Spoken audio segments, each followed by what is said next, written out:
कई महीनों से जारी तनाव और जंग के माहौल के बाद अब अमेरिका और ईरान के बीच शांति समझौते की उम्मीद पैदा हुई है।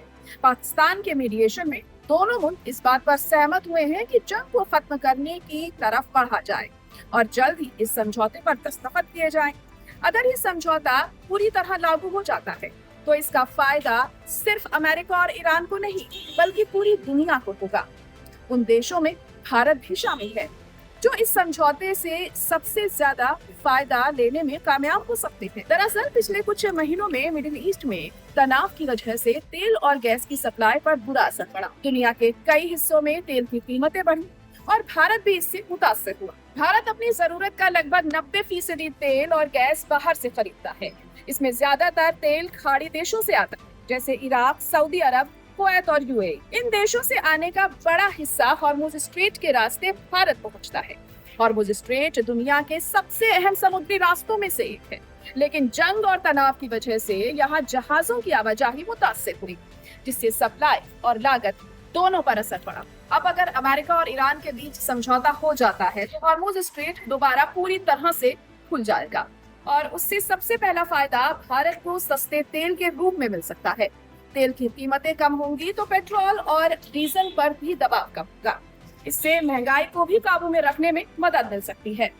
अगर इस इलाके में शांति रहती है तो वहां रहने वाले भारतीयों की सुरक्षा भी बेहतर होगी और उनकी नौकरियों पर भी कोई खतरा नहीं रहेगा।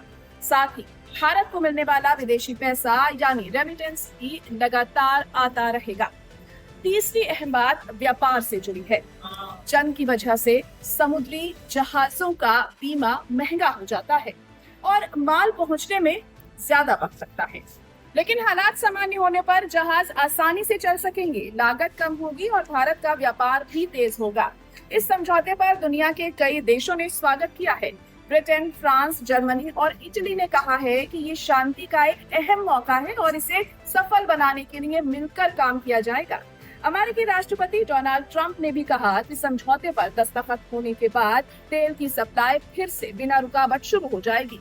वहीं पाकिस्तान के प्रधानमंत्री शहबाज शरीफ ने इसे लंबी बातचीत के बाद हासिल हुई बड़ी कामयाबी बताया है।